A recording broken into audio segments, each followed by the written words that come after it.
আল্লাহ পাকে দিলেন তাহলে তারে দুজখের মধ্যে রাখবা। আর আরো একটা কথা ইয়াদ রাখবা, যে মানুষ দুজখের মধ্যে যাইব এ দীর্ঘমেয়াদী হইয়া যাইব। তুলা দিনের লাগে সেও আর দুজখ যাইতো নাই।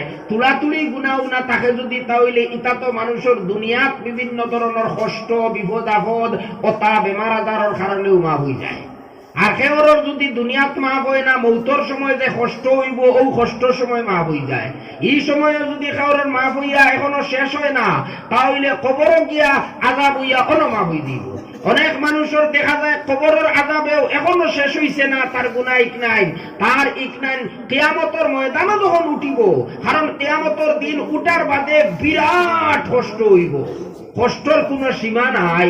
যে সূর্য আজ আমরা তাকিয়া প্রায় 15 কোটি কিলোমিটার দূরে, এই সূর্যর এত বেশি গরম, আর এই সূর্য কিয়ামতের দিন 1 মাইল বা 2 মাইল দূরত্বের মধ্যে আইব। আমরা তাকি দূরে থাকবো মাত্র 1 মাইল বা 2 মাইল দূরে। আন্দাজ করুন কত কষ্ট হইব। হাদিস শরীফে এটা বিস্তারিত বয়ান করা আছে। এই কিয়ামতের দিন এত কষ্ট হইব, মানুষে এই কষ্ট দেখিয়া দোয়া করতে থাকবো, আর এই কথা চাইব, সুপারিশ করবো মানুষে যে কোনো মতে আল্লাহ তাআলা আমরা বিচার খান্তা করিলৌকা, বিচার করিয়া লাগলে আমরা দুজখ দিলৌকা। ওইলে এই কিয়ামতের দিনের যে কষ্ট এইটা আমরা আর সহ্য করতে পারি না। আমরা এই দুজখর আগুনের মধ্যে যদি দিলাইতে দিলৌকা, হইলে এই ময়দানের কিয়ামতের ময়দানের যে আযাব যেটা কষ্ট যেটা এইটা আমরা সহ্য করতে পারি না। আসলে তো ফান দেখছই না, গুঙ্গুর দেখছই না, আমরা ভাষা কই নানি দুজখত এইটা কি হইতরা, দুজখ গেছই না তো আবো এর লাগি হইতরা। কিয়ামতের ময়দান যত কষ্ট হোক না কেন, কিন্তু এই কষ্টটা দুজখর কষ্টর তুলনায় কিচ্ছু নাই। দুজখের মধ্যে এত কঠিন শাস্তি আছে। বুজুর্গ হল সাহেব হল এইভাবে মাফ হইয়া হইয়া শেষ হয়ে যাইব অনেক মানুষের গুনাহ, আর গুনাহ শেষ হয়ে গেল আর দুজখ যাইবানি। আল্লাহ তাআলা যখন কিয়ামতের দিন বিচার করবা, বলে এন তো হিসাব শেষ হয়ে গেছে, গুনাহ মাফ হয়ে গেছে কষ্ট করি করি, এনে আর দিলাও ব্যস্তর মধ্যে। এর বাদেও যে নালায়েক মানুষ চাইব দুজখের মধ্যে, এই মানুষের গুনার বান্ডার বেশি, বড় বড় গুনাহ করছে, করার কারণে তার দুজখ যাবা লাগছে। আর দুজখ গেলে থোড়া দিনের লাগি কেউ যায় না। এটা বুঝবার লাগি আমি একটা কথা কইলেও ওনারা সারা ইয়াদ হয়ে যাব বলে হাসাও তো দুজখ যাইন যায়, কম দিনের লাগি যাই না।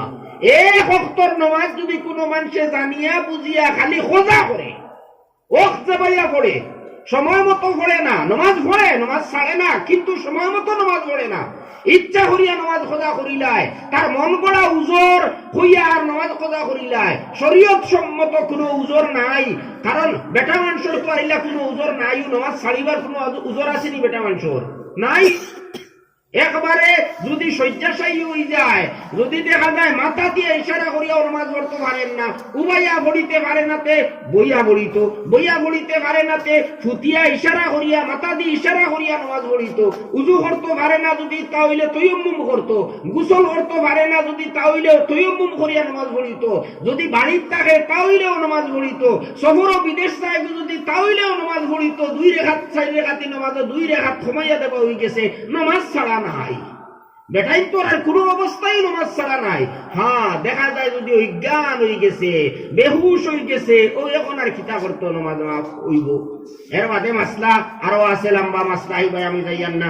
বেহুশ হয়ে গেছে, অজ্ঞান হয়ে গেছে, তখন গিয়া নামাজ মাফ হর। কিবা তো দেখা যায় এত বেশি বেমার হইছে, এত বেশি বেমার যে এখন আর মাথা লাড়িয়া মাথা দিয়ে ইশারা করতে পারেন না, মাথাও লাড়াছাড়া করতে পারেন না, বুঝে রাবুইটা, কিন্তু মাথা লাড়াছাড়া করার পরিমাণ শরীরের মধ্যে শক্তি নাই, ও তখন গিয়া নামাজ মাফ।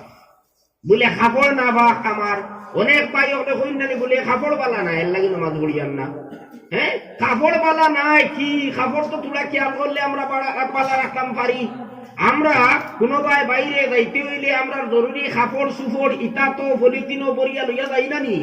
তাহলে যদি আপনার কাপড়ি কান খালি নাপাক হয়ে যায়, আপনার কাপড়ি কান যদি খালি নষ্ট হয়ে যায় মনে করই, তাহলে একটা পলিথিনের মধ্যে পরিয়া এখন লুঙ্গি লইলেন না, তে তো কাপড় খান বদলে নামাজ পড়িতে পারবা।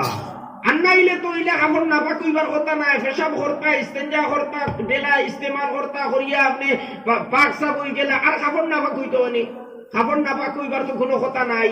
বলে পেশাব করিয়া তো উবাইয়া পেশাব করি লইলাম আর ডেলাও ইস্তেমাল করি না, ব্যবহার করি না, তো হয়ে গেছে ইখান আপনি করতে এখানে, এটা তো আপনার মুসলমান হিসাবে আপনার এটা খাম না, এটা অভ্যাস হওয়া তো উচিত নাই। কারণ পেশাব থাকি না বাসা এটাও বিরাট বড় একটা গুনার খাম। হাদিস শরীফে আইছে আল্লাহ রসুলে দুইটা কবরের মধ্যে আযাব হইতে দেখছই, আল্লাহ তার সামনে খুলিয়া দিলেইছই। এক কবরের মধ্যে আযাব ওর ও কারণে যে এই কবরবাসী যায় এই পেশাব তাকিয়া বাসিয়া থাকতা না। গতিকে উচিত হইল আমরা যুবক ভাই হলর যারা ফ্যান্ট ফিন্দইন যদি আপনার ইচ্ছা হয় ফিন্দিতা তাহলে ফিন্দিতা পারবা, তবে দুইটা জিনিস লক্ষ্য রাখবা, ফ্যানটা ঢিলা ডালা হইতো একবারে টাইট ফিট না। আজকাল যে আপনার যেটা টাইট ফিট প্যান্ট বাইর হইছে ইটা ফিন্দা তো মকরুহ থাকি খালি না, এটা তো মকরুহ। ও যে জিন্স প্যান্ট যেটা ইটার মধ্যে আরো খারাপই আছে, আরো বুড়াই আছে। ইটার আপনার ফিন্দার বাদে এটা তলে দিয়ে লসকিয়ে যায় গিয়া, আর অনেক সময় হাফ শার্ট লাগাই, অনেক ভাই ওগুলিলা আসই প্যান্ট একদিকে ফিন্দিলা আর হাফ শার্ট ফিন্দিয়া আর নমাজ পড়িতরা, নমাজও যে সময় রুকুর মধ্যে গেলা কিবা সজ্জাত গেলা এই সময় দেখা যায় প্যান্ট টিকটা আরো তলে দিয়ে গেছে গিয়া আর কুর্তা উগরে দিয়ে উঠে গেছে আর মাঝখানে এক সিঁড়ি জায়গা ভাগ করে গেছে, বাড়ায় না নীলা জায়গা ইনো যে কতখান জায়গা খুলি গেল।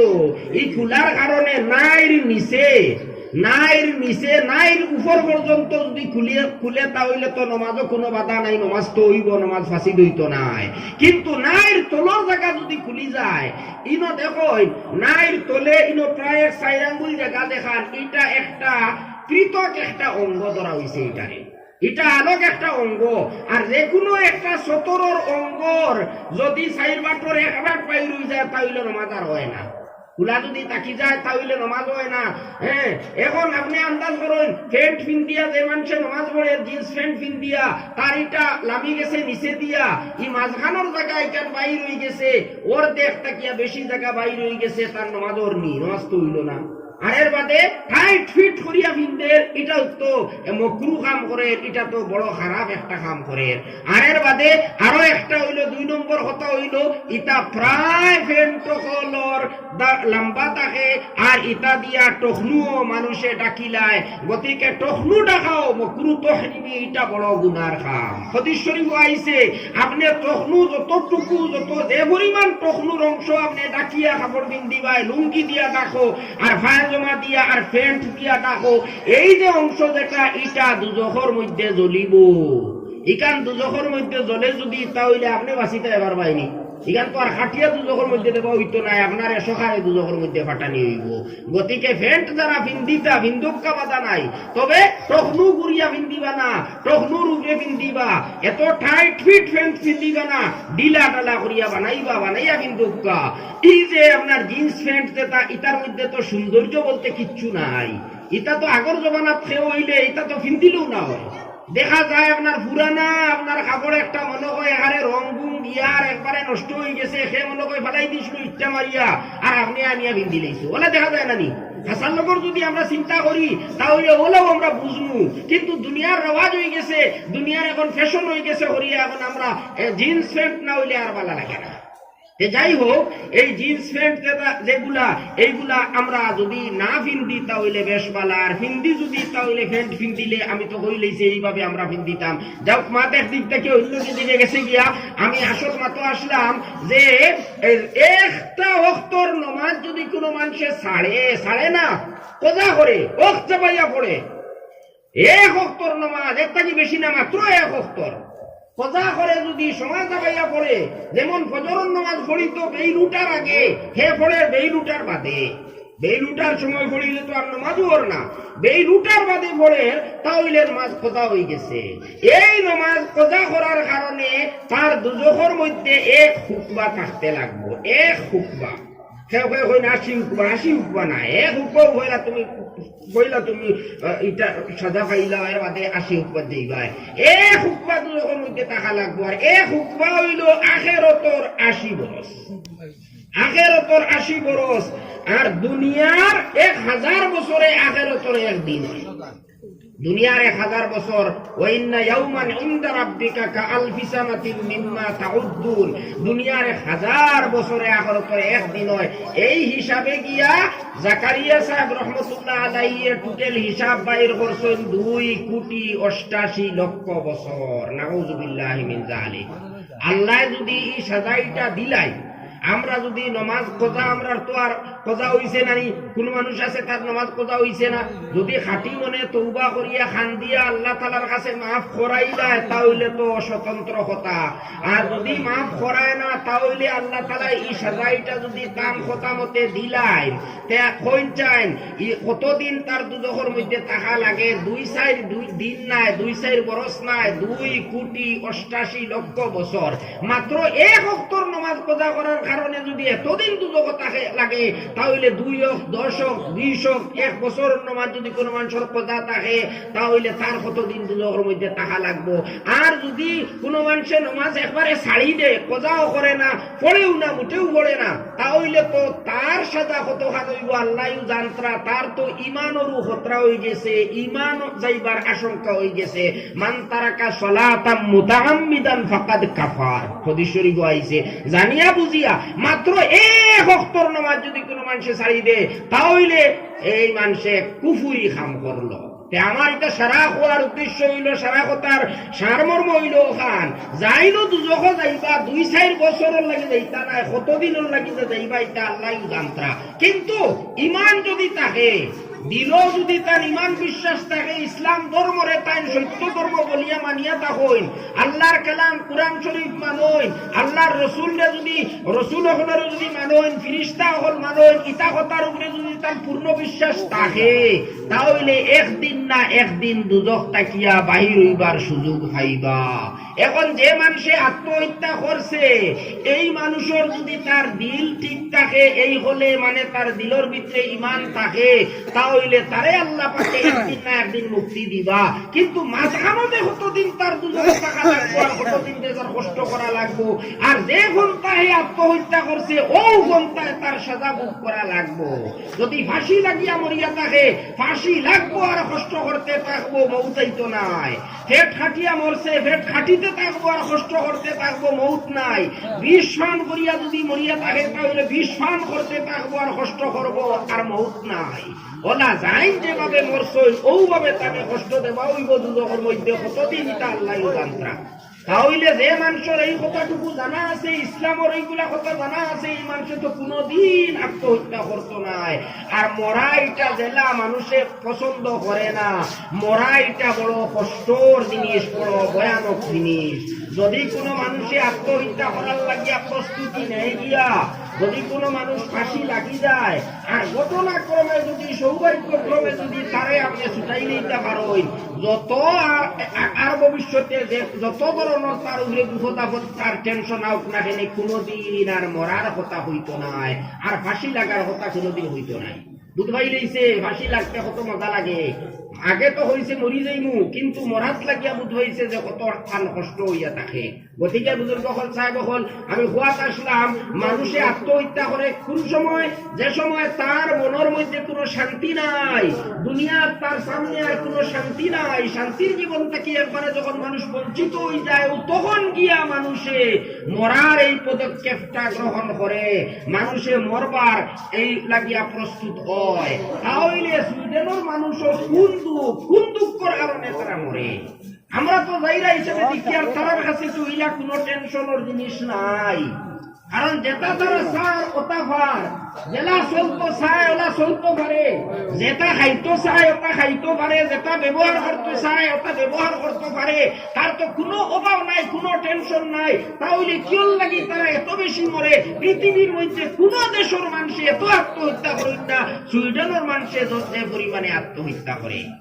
আরো একটা 2 নম্বর কথা খুঁজাইয়া পাওয়া গেছে যে সুইডেনের মানুষের 70 জনে তার স্ত্রীরে তালাক দিলা, 70 জনে। আর আমি তো হইমু 70 জনে নাই, আসলে 100 জনে তালাক দিতে চায়, 30 জনে মনে মনে হয় বলে আর কাম নাই তালাক দিয়া। আর একটা যখন আম জানবো তখন তো আমার হৌ বিপদ আইব। তে 2 দিনের দুনিয়ার কোনো মতে খাটাইয়া যাই গিয়ে আর তালাক দিবার কাম নাই, ও সহ্য করিলায় ধৈর্য ধরিলায় করিয়া তালাক দেয় না। না হইলে শতকরা তারা তালাক দিলাই লয়। তে 70 জনে তালাক দিলায়, কোন মানুষে তার স্ত্রীরে তালাক সাধারণ কারণে দেয় না, এই তুড়াতুড়ি দুঃখের কারণে দেয় না। যখন দেখে যে আমার দুনিয়া এটা আমার লাগিয়া জাহান্নাম হয়ে গেছে, দুজখে পরিণত হয়ে গেছে, আমার পরিবার এটা দুজখ হয়ে গেছে, ও তখন মানুষে না পারিয়া বাধ্য হইয়া শেষ পর্যন্ত মানুষে তালাক দেয়। মানে এর অর্থ হইল পরিবারের মধ্যে শান্তি বিলকুল থাকে না, যে সময় ওই সময় মানুষে তালাক দিতে বাধ্য হয়। 2 কথা আমার কাছে পরিষ্কার হয়ে গেল। সুইডেনের মানুষে একদিকে তারা সবথেকে বেশি আত্মহত্যা করে, অন্যদিকে তারা তার স্ত্রীরে সবথেকে বেশি তালাক দেয়। 70 জনে তালাক দিলায়।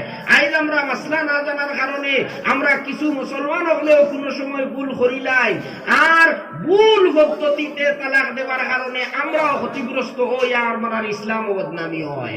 আর অন্য শত্রু হলে ইসলামের দিকে আঙ্গুল উঠাইবার সুযোগও পায়। তুরা মাঝখানো মাথায় ইচ্ছে, গতিকে হইলে আর আমরা খুব খেয়াল করার দরকার আছে। ইসলামের দৃষ্টির মধ্যে তালাকটা বড় নাপছন্দ হয়। ইসলামের শিক্ষা হইল 2 জনে বিবাহ যখন সময় ওই যাইব, 2 জনের মধ্যে বিবাহ বন্ধন ওই যাইব, তখন আর তালাক দিতা না, সারা জীবনের লাগি বিবাহ বন্ধনটা হইতো। আপনি এই তালাক দেওয়ার ইচ্ছা করতা না, তালাক দেওয়ার ইচ্ছা নিয়ে বিবাহ করতা না। যদি একবারে বাধ্য হয়ে যায়, নিরুপায় হয়ে যায়, তাহলে লম্বা একটা প্রক্রিয়া আছে, গাঁটে গাঁটে স্তরে স্তরে এই প্রক্রিয়াগুলা পালন করা লাগবো। শেষ পর্যন্ত দেখা যায় যদি কোনোভাবেও আর 2 জনের মধ্যে মিল হয় না, মনোমালিন্য দূর করা যায় না, তাহলে শেষ পর্যন্ত হওয়া হইছে গুছার অবস্থা দিবায় না। মাত্র একটা তালাক যখন দিতায়, গুছার অবস্থা দিতায় পারতায় না। আর খেয়াল করা লাগবো, দেখা লাগবো তোমার স্ত্রী পবিত্র অবস্থায় আসইনি না বেমারের অবস্থায় আসই। যদি পবিত্র অবস্থায় তখন তাহলে দেখা যাইব তার কাছে গিয়া তুমি মুলাকাত করিয়া আসনি না না। এরপরে ও মাত্র একটা তালাক দিবাই, দেওয়ার পরে তোমার এত সুযোগ থাকবো। এখন যদি আরো 3 বেমার পর্যন্ত পার হয়ে যায়, 3 বেমার পার হইতে 3 মাসও লাগতে পারে, 2-2.5 মাসও লাগতে পারে, 3 বছরও লাগতে পারে, 6 বছরও যাইতে পারে মাঝখানো। এই এত লম্বা সময় তোমার এত থাকবো, সুযোগ থাকবো। তুমি যদি চাও তাহলে এই সময়ের ভিতরে আবার ঘুরাইয়া আনতে পারবাই, তোমার তালাকে উঠরো করতে পারবাই, প্রত্যাহার করতে পারবাই। এত সুন্দর পদ্ধতি ইসলামের দেখই। আর ওটাও সর্বোত্তম পন্থা হইল তালাক দেবার। যদি কেউ বাধ্য হয়ে যায়, দেখা যায় স্ত্রী আর থাকতে চাইতরা না, কিবা তো স্বামীর আর এর লগে মিল খার না, সাফে আর নিউলে এক লোক লইলেইছই। ও এই সময় ইসলামে হইতো নাই বলে দুনিয়ার তোমার জাহান্নামের সাজা এটা বুক করা লাগবো, কেউ কাউরে ছাড়িয়া দিতে পারতায় নাই। ইসলামে ইলা শিক্ষা দিছে না। ঠিক আছে, ইলা যদি একবারে বেশ যদি বিপদ পড়ি যাও, তাহলে একজনে আরেকজনকে ছাড়িয়া দিতে পারবা। তার ছাড়িয়া যাবার যে সুন্দর পন্থা, যেটা সর্বোত্তম পন্থা হইল লম্বা প্রক্রিয়া করার বাদে 2 জনের মধ্যে লাগালাগি হয়ে গেছে, তখন আপনার নরম হিসাবে মায়ার সুরে তুমি তানে বুঝাও, তোমার স্ত্রীরে বুঝাও। এর বাদেও মানুন না, তোমার বিছনার থাকি তার বিছনা তুলা হরাইলাও। আইয়া বাদেও যদি মানুন না, তাহলে লাগে যদি তুলা শাসনও করতে পারো পাতলা পাতলা, তেবো যাতে এই বিবাহর বন্ধনটা নষ্ট হয় না। এর বাদেও যদি হয় না, 2 গোষ্ঠীর থাকিয়া 2 জন মুরব্বী বুয়াও, বিচারি বুয়াইয়া থান রে দিয়া বুঝাই লুয়াও, 2 জন রে বুঝাইয়া তাইন 2 জনের মধ্যে মিল পয়দা করিয়া দেউগা। এর বাদেও যদি হয় না, তাহলে গুছার অবস্থাত না, পাক পবিত্রর অবস্থাত সাক্ষাৎ না করিয়া ও এর ঘরে মাত্র একটা তালাক দিতায়, আর কোনো তালাক দিতায় না। যদি এই এক তালাক দেবার পরে তোমার ইচ্ছা হয় ঘুরাইবার, তাহলে ঘুরাইতে পারবাই। পরিষ্কার ভাষায় একটা তালাক দিলায়, তালাকে সরিয়ে ভেতরে খোয়া হয়, তাহলে ঘুরাইতে পারবাই যতদিন পর্যন্ত। যদি তাই সহজে ব্যস্তর মধ্যে যাইতে চাই, মাত্র 4টা আমল করিলাইলে তাই বেহেশতর মধ্যে একবারে সহজে যাইতে কি পারবা। বেহেশতর 8টা গেট আছে, 8ও গেট খুলিয়া তানে স্বাগতম জানানি হইব, যে কোন গেটে দিতে বেহেশতর মধ্যে প্রবেশ করে নিতে পারবা। 1 নম্বর হইল ইজা সাল্লাত খামসাহা, 5 ওয়াক্তর নামাজ রীতিমতো পড়িলেইতা মা বই নখলে। 2 নম্বর হইল রমজান মাসের রোজা রাখিলেইতা। আরের বাদে 3 নম্বর হইল নিজর শরীরে গুনার খাম তাকি বাঁচাইলেইতা, ফরদার সহিত তাকতা, গুনার তাকি বাঁচিয়া তাকতা। ফরদার সহিত তাহা দরকারি গুনার তাকি বাঁচিয়া তাকবার লাগিয়া, শরীরে গুনার তাকি বাঁচাইবার লাগিয়া, শরীরে গুনার তাকি বাঁচাইয়া রাখিলেইতা। 4 নম্বর হইল স্বামীর আনুগত্য করিলেইতা, স্বামীর কথা মানিয়া চলতা। কোন সময় যদি নারাজ হয়ে যায় তাহলে তানে যে কোনো ভাবে রাজি করিলেইতা। স্বামীও যদি জুলুম অত্যাচার করিয়া তাকইন, তাই যদি অন্যায় ব্যবহার করিয়া তাকইন, তারানো বিচার হইব, বড় কঠিন বিচার হইব, কঠিন বিচার হইব। কিন্তু আপনার দায়িত্ব হইল আপনি আপনার স্বামীরে খুশ রাখতায়, তার কথা মানিয়া চলতায়। এই 4টা কাম যদি করিলেইতাই পারো, নবীজি ফরমাইছিরা বেহেশতর 8 গেট আছে, 8ও গেট খুলিয়া আপনারে দেখা হইব যে কোন গেটে দিয়ে আপনি প্রবেশ করিলেইতাই পারবাই। জীবিকা নির্বাহ করার দায়িত্ব সারা পুরুষের উপরে। আপনার লাগিয়া এই রুজি রোজগার করার ই জামেলা আল্লাহ তাআলা দিছেন না। ইসলামে নারী জাতিরে এত বেশি অধিকার দিছে, এত সম্মান দিছে যে নারী জাতিরে কইছে তোমার তার কোনো উপার্জন করা লাগতো নাই। যাইন বিয়া শাদী করতা, তানে জিজ্ঞাসা করা হইব তুমি বিয়া শাদী করতাইনি? বলে জি হয়। বলে তাহলে পয়লা খো মোর আদায় করতে পারবাইনি, খাবাইতাই পারবাইনি, খাবার দিতাই পারবাইনি, বাসস্থান দিতাই পারবাইনি। হো যদি তা অত তাকিলা দিমু। বলে তে আর বইরো তোমার বিয়া শাদীর কোনো অনুমতি নাই, তোমার লাগে বিয়া শাদী করা জায়েজ নাই, কোনো অনুমতি নাই তোমার বিয়া করার, কোনো পারমিশন নাই, তুমি পারতাই না, তোমার বিয়া শাদী করা জায়েজও নাই বিলকুল। হো যদি ফার্মু ইটা সারা আদায় করতাম ফার্মু। বলে তে এখন আও তোমারে খুতবা ভরিয়া তোমারে তোমার বিয়া ভরাইয়া দিমু, আও ও এখন গিয়া তোমার লাগি অনুমতি আছে। গতিকে ই টাকা পয়সা উপার্জন করার ইটা যে জামেলা রুজি রোজগারের ইটা বেঠিন্তরে আর নারী সমাজে নারী জাতির আল্লাহ তাআলা দিছেন না, এটা সারা পুরুষ সকলের দায়িত্ব। যাই হোক বুজুর্গ হল সাহেব হল, এখন আর আমি কথারে লম্বা করিয়ার না। আপনারা অনেকে চান্দা দিছেন, অনেকে জি আলহামদুলিল্লাহ। জনাব আবু বকর সাহেবে 10,000 টাকা দিবা, আগে 1,000 দিলেইছই, 9,000 টাকা বাকি আছে। আল্লাহ পাকে তান এই সদকারে কবুল করুক, আল্লাহ পাকে তান রুজি রোজগারের মধ্যে বরকত দিক।